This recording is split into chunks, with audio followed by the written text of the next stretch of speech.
right, hello everybody. This is Elizabeth Tran here from Visa Franchise. Thank you so much for attending our webinar. E-2 Visa Renewal, is your business strong enough? We're here today with Angie Rupert of Rupert Law Group, and we'll be going over the E-2 Visa Renewal process and to see if your business is strong enough and looking at potential franchise investment options. So Visa Franchise, who we are, our headquarters is in Miami, Florida, but we have offices across the US, Latin America, and Turkey. We've researched about over 1,200 franchises, and through our due diligence process, we have a portfolio of around 90 that we would recommend. And we've advised hundreds of clients from over 35 countries, and the languages we speak in-house is Portuguese, Spanish, Turkish, and Chinese Cantonese. We have former experience in finance and franchise. The co-founders formerly worked in JP Morgan and Burger King Corporate Restaurant Brands International, which also is the parent company for Tim Hortons and Popeyes. So why work with Visa Franchise? Our goal is to reduce your risk with your E2, L1, or EB5 investment and help you make the best decision for what your business investment is. We specialize in helping foreign nationals find the best franchised investment, and we simplify the process by analyzing the best franchises for our clients based on their unique profile. So depending on how much it is that you are able to invest, where it is that you want to live, etc., Visa Franchise will be acting as the trusted advisors and consultants to help you and your family's profile to obtain your investor visa. And so why do we recommend investing in a franchise over other potential options? Franchises, you get support from the franchisor, especially being a foreign national. Opening up a business in the US, it's good to have a company that already has an established business model and economies of scale. Whereas with an existing business, even though it seems like it might be easier if it's already operational, you have to kind of question why, if someone is selling an existing business, if it is going well. So, you know, it's very possible that existing businesses could have fraudulent financial figures, and it's very unlikely to find a successful existing business for sale. With new businesses, it's more entrepreneurial, but as I mentioned earlier, it could lead to an increased risk. There's a lot of people that try to open businesses that they have in their home country to the US, but trying to adapt it to the US consumer may be more risky and difficult. So that's why we focus on franchises. And then franchises, they offer less risk without sacrificing the possibility of growth. So you would get support with training, you can get the choice of location, development, having the relationship with the suppliers and the marketing tools and the things that you need. And it's easy to expand. In the US, the franchise industry is large and only continues to grow. And so there's over 5,000 brands. And a lot of times people think of franchises specifically for fast food and restaurants. However, there's other service-based industries as well, business services, personal services, and beyond. So if you have any questions regarding franchise advising and trying to find the best franchise for you for your E2, L1, or EB5 investment, here is our contact information right here, info@visafranchise.com. Also, if you have any questions, feel free to reach us. And at the end of this webinar, we'll be answering all the questions. It could be in the chat pod on the bottom right corner, or you can email info@visafranchise.com. So without further ado, I'd like to introduce Angie Rupert, Rupert Law Group, as she will do the presentation for the E2 Visa Renewal. Thank you so much, Angie, for being here. Thanks so much, Elizabeth. Hello, everybody. Yes, as Elizabeth mentioned, my name is Angie Rupert, and I am the owner of Rupert Law Group. We are an investor visa law group. We're based in Los Angeles, but help people in all treaty countries and every state. So don't feel like you have to move to Los Angeles in order to work with us. We work with people from all over. My contact information is in the bottom corner of every single slide. So even if you miss a couple, you'll definitely be able to figure out how to call me or send me an email. Happy to answer any and all questions. That is what I do. So with that, let's get started talking about your E-2 visa renewal. One of the most important parts of getting an E-2 visa is making sure that you can renew it. So let's talk about it. When should you renew? Well, most people are going to wait until the end. However, there are a couple of situations where you may not want to wait until the end. If you are from a country that the visa allows only 1 or 2 entries and you need to leave the United States, that would be an early renewal. As you probably know, if you've used up all your entries to the United States, you will need to renew before you can come back to the country. So sometimes people have an emergency, a family emergency or something else, they need to leave the country. They're going to have to renew before coming back to the United States. In other instances, you may have personal reasons for wanting to renew early. In fact, I just did a visa renewal that was 1 year early. He had multiple entries and exits, so it wasn't about that. He had a personal reason that he wanted to renew early. He's going to be incredibly busy in the next year and didn't think he would have a chance to get back to his home country to do an interview. It was successful. So it's really just about speaking with your attorney and making sure that you have that you are prepared for the interview and you know kind of your reasons why and are able to articulate your reasons why you would do an early renewal. I guess I should have skipped ahead because this is kind of all of the information that we just talked about. That's true. Even though I did do an early renewal for someone with multiple entries and exits, you need to be close-ish to the renewal time. As I mentioned, I got a renewal that was 1 year before the visa expired, but renewing 2 or 3 years before probably will not be successful. And in addition, you cannot really base on business issues, right? So if you know, wow, things are tanking, I better get this renewal while I can, that's probably not a great reason to renew early. So it really needs to be a personal reason if you have multiple entries and exits. And like we talked about, for our limited entry visas, mostly it's going to be an emergency situation. I would ask you that if you know a situation is coming up, maybe a few weeks or even a month or 2 in advance, please contact an attorney right away, because then you can start gathering documents and be ready for your renewal when you leave. Otherwise, you'll be scrambling to find the documents that you need to renew, and you may be in your home country for some time, which is obviously not great for your business if you're not here to run it. So if you know that you're going to need to leave and you do not have another entry on your visa, please contact an attorney the moment you find out you're going to need to leave. You and your attorney can really work together to get the documents and make sure that you're going to be able to successfully renew. And if not, come up with a plan B, which we will talk about in a little bit.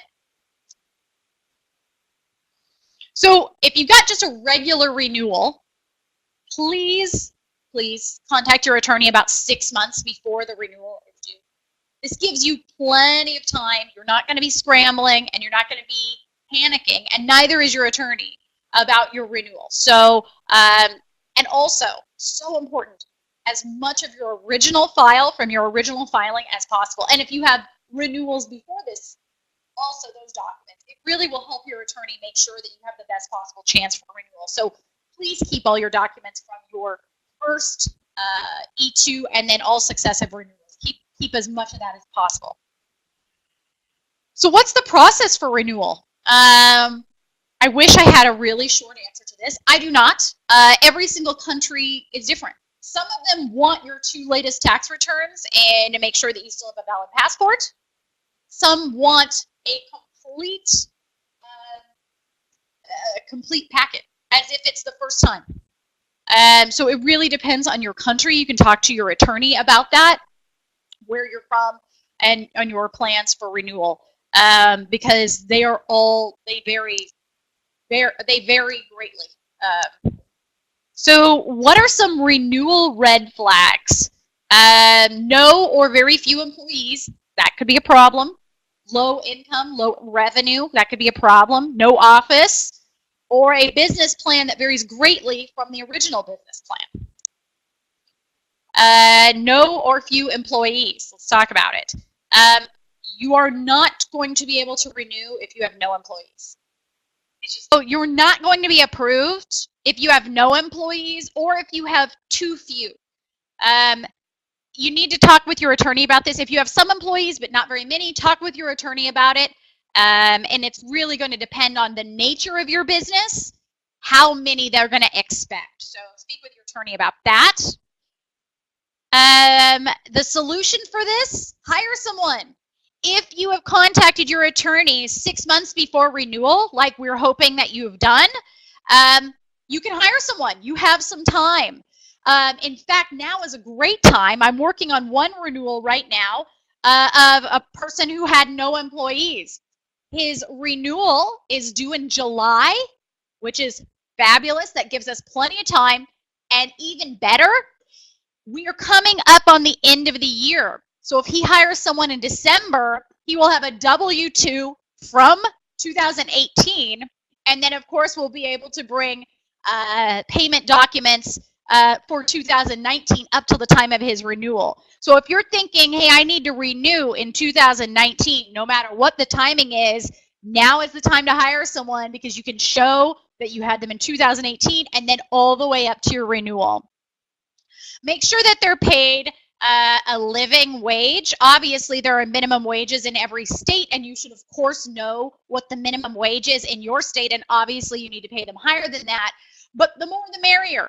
I mean, if you can pay them, you know, if your minimum wage is, I think it's $11 an hour in California, if you could pay them $15 an hour, even better. They want to see the more people, the higher you're paying them, the better. So every business is different, of course, and every job title is different. You don't want to be paying the janitor $85,000 a year, but, you know, make it as many people and as pay them as much as you can do. Let's see, next here. So low income or low revenue. As you may recall from your original E-2, they expect this business to be what they consider not marginal. That's the language that they use. So in order to ensure that you are not marginal, you need to be supporting yourself and your family, and others need to be supporting themselves and their families as well. So if your business is not generating enough revenue to do that, that's going to potentially be an issue. So just remember that. You know, what is a low revenue? I have no idea. It's going to depend so much on your actual, your business, where it is, what you do, that type of thing. So speak with your attorney about that. I have someone right now who doesn't have very high revenue, who's getting ready to renew in Turkey. I am telling her to get signed letters of intent from clients that she thinks she's going to be working with next year. They haven't signed a contract yet, but they are speaking with her about projects that are coming up first quarter, second quarter. So have some people that are going to buy services from you sign some letters. Yes, I intend to do business with this person. It's coming up in, you know, Q2. We expect this project to be a $50,000 project. You know, that type of thing. Those are always helpful, you know. And then if you are in the retail wholesale business, maybe try to get some letters from or purchase orders from folks that maybe they don't need it right now, but they intend to buy things of yours soon. Let's see. And then also you need to speak with your attorney, and your attorney may give you some tips about speaking with your CPA. Obviously, a good CPA is a double-edged sword. You pay a lot less in taxes, but it shows a lot lower revenue. So in some instances, if you're here on an E-2 visa and need to renew, you may need to show even more revenue than you normally would, which of course means you'll pay more taxes than you normally would. but it's something that you may need to consider. So no office. As you may recall from your first E-2, they really expect you to have a signed lease in an office. Same is going to go for the renewals. It doesn't need to be fancy. It doesn't need to be fabulous. It doesn't need to be in the downtown district and, you know, big enough for 20 employees if you have 2. It just needs to be sign the lease, pay for it. I always say pay for at least 3 months. It will help, you know, showing also a reinvestment. So if your business is vastly or greatly different from what your business plan said. Now, this can vary like a lot. It really depends on your business, what you said you were going to be doing, what you're technically doing now. Obviously, any kind of name change is going to be a problem because, as you know, the name of your business is actually printed on your visa. Potentially buying a different business could be a problem. Obviously, anything where you're owning less than 50% of the business now, you sold some off, that type of thing. Those are all going to be issues that may or may not affect you. You really need to talk to your attorney about this. That's another reason to contact them so early so you have time to fix things. If you're contacting them 30 days before a renewal thinking, hey, all I need to do is put 2 tax returns together, and then you're from South Korea and find out that you have to completely reapply, that could be a problem. So what if your renewal is simply not going to work, right? You did everything right as far as the renewal process. You contacted your attorney early, you got all the documents to them, you've tried to come up with some solutions, and those solutions either didn't work or just simply will not work for your business. Aha, here's where Visa Franchise really comes in. So you may want to consider dropping the old business and applying for a new E-2 with a new business. I've done this for folks and it has been successful. I've done 2 in the last few months. That exactly this. They didn't think the renewal was going to work. We applied for a new E-2 under a new business, and lo and behold, they were approved for the new business. So it is possible. You need to talk with your attorney about it, obviously. There are a lot of kind of loopholes, or not loopholes, but a lot of pitfalls when it comes to the interview and that type of thing. So please speak with your attorney about this. But a franchise is a great way to do this. You're running out of time. You don't have any ideas for starting a brand new business. Talking to Patrick and Elizabeth is a great way to get this going quickly. Elizabeth and I were talking a little bit before the webinar today, and she was mentioning that there are some franchises that can turn around really quickly, that you can buy them and get through the process fairly quickly. So this is something really to talk with them about. So the great news, as we just discussed, some of these can close rather quickly. And it's great. You have so many things built in that the immigration is looking for. You're going to know exactly, you're going to know how many employees you need. It's going to be very clear to show how many employees need. If you're buying a franchise that is somewhat well-known or famous, that's a lot less work that you have to do on the part of the officer convincing them that this is a real and operating business. Everyone knows about, Tim Hortons. Everyone knows about Burger King. Everyone knows about a variety of these other businesses that are not restaurant related. So they already, right off the bat, they understand exactly what your business is. They know what they're looking for, all of those things. You don't have to really prove that. They already know. When you walk up to the window to do your interview, they already know exactly what your business is about. That's always a plus. So with that, we are here to help. We do renewals. We focus almost exclusively on E-2 visas.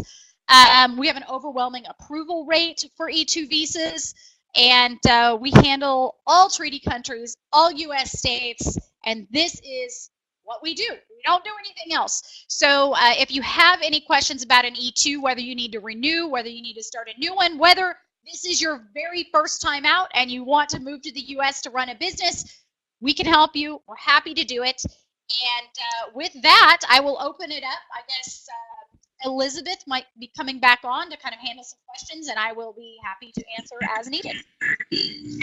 Yes. Thank you so much, Angie, for your presentation. That was very informative, and I think that gave a lot of insight on what we would need to do, or what people would need to do to receive their E-2 visa renewal process and get that ready. As Angie mentioned before, Visa Franchise is here to help in case your business isn't strong enough and you need to renew it. Then you can look into a franchise option, and Visa Franchise would be here to help. We have franchises ranging from 100K to 400K. If you were to, you would expect to work full time for a franchise investment that is below 200K. However, we do have plenty of options available in a wide range of industries, and that franchise will be there to help you grow your business in the long term. So with that, if you guys have any questions in particular, if it's to me for Visa Franchise or with Angie regarding the E-2 visa and the renewal processes, please feel free to type. I can just share one of the most common questions that we get asked is, what is the best franchise investment? And it really depends. Out of the last 10 clients that we've worked with, 8 of them have each invested in a different franchise from a different industry. So it's all really based on your profile, how much it is that you want to invest, what industries are you looking for, your experience, where you want to be, etc. Yeah, and absolutely there are. This may be a slightly different audience potentially, but for a brand new E-2 visa, the question always comes up: do I have to invest first, or can I get the business and then get the visa and then invest the money? And the answer is that you have to invest the money first. So they want to see that money out of your account, and they want to make sure that you have already invested in order to get the E-2.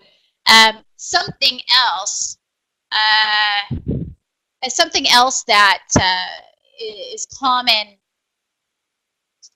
is when you're investing, and I see that Mayuki actually talked about this. Like, you're here on an E-2, you run the business for 2 years, and you're on a 5-year visa, and then it kind of just dwindles down to not much.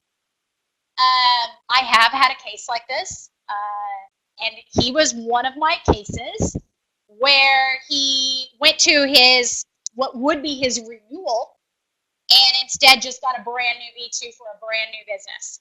And there was certainly some strategy involved regarding the interview and that type of thing. Obviously, you can never, ever lie to immigration officials, ever. But, we presented a great business plan with a great brand new business. He was approved, and he is back here in the States.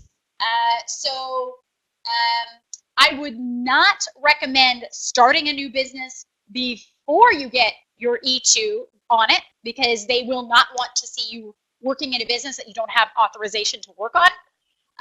But if you have a business that is kind of dwindling, and it used to be full-time, and now it's kind of like, well, once a week I make a sale online, and that was exactly his business. So thinking of a new business, preparing for a new business, investing in a new business, great. Working in a new business, not good. But I'd be happy to speak with you, like you or anyone else, regarding that. That's just something to consider if you are thinking about renewing, but the old business just isn't going to work. And again, that would be a great thing to talk with Elizabeth and Patrick about, because they may be able to give you some franchise ideas that you can turn around rather quickly and can fit your investment amount and the timing of when you need to go to your interview. Yeah, and Mayuki, it is. I'm reading your question, and it's possible that someone else has this. That's why I'm answering here.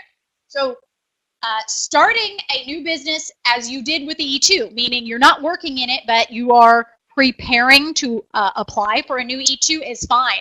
Working in a business that you do not have printed on your visa is not fine.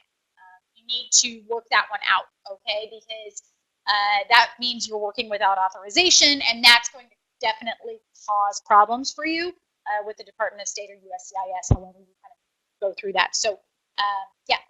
Elizabeth, any other questions? Yes. I don't know if you see the one from Faisal, but one of the questions is, if I invest first time in a franchise and if my E-2 visa application is refused for whatever reason, then my investment is potentially lost. So there is a bit of a risk. How is this managed or mitigated at the outset? Absolutely. So the very first thing that you do is you work with an attorney, because an attorney and not a there are folks out there that do kind of E-2 business advisors or something. I'm not sure of all of the names that they call themselves, but you really need to work with an attorney and an attorney who has some success and also some experience with E-2s. Many immigration attorneys in this country, they are all fabulous, but many of them handle deportations, but they will take your E-2. They are in no way alike. So the first step is going to be to speak with an attorney who has a lot of experience with E-2 visas and tell them kind of your plans, what you want to do.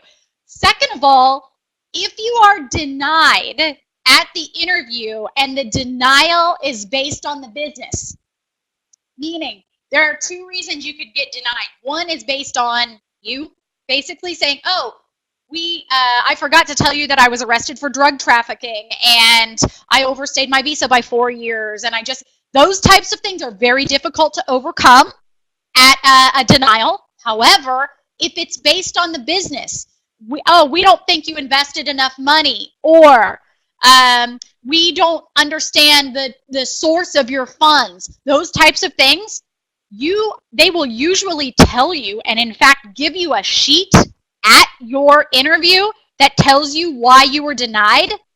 You take that back to your attorney and work on getting more documents to show exactly what it is that they are missing. You can go back at any time and do another interview with this additional documentation and be approved. So that's the second part. And the third part, what if it's the worst case scenario? You are denied 2 times. There's just no way to fix it. For whatever reason, they are not happy with what you've supplied. If your business is a franchise, or if your business is some sort of retail wholesale and you have inventory, sell it. That's what you did. You bought it. Somebody else will buy it from you. So those are kind of the 3 things. Usually number 3 is not an issue, but number 1 and 2 are the ways that you can mitigate your risk and move forward with a successful E-2. Great. Thank you, Angie. I think that's very informative. And, so as we kind of just give a quick recap for the E-2 visa renewal process, you do need to be prepared. You should be reaching out to an attorney earlier in advance to prepare for the renewal process.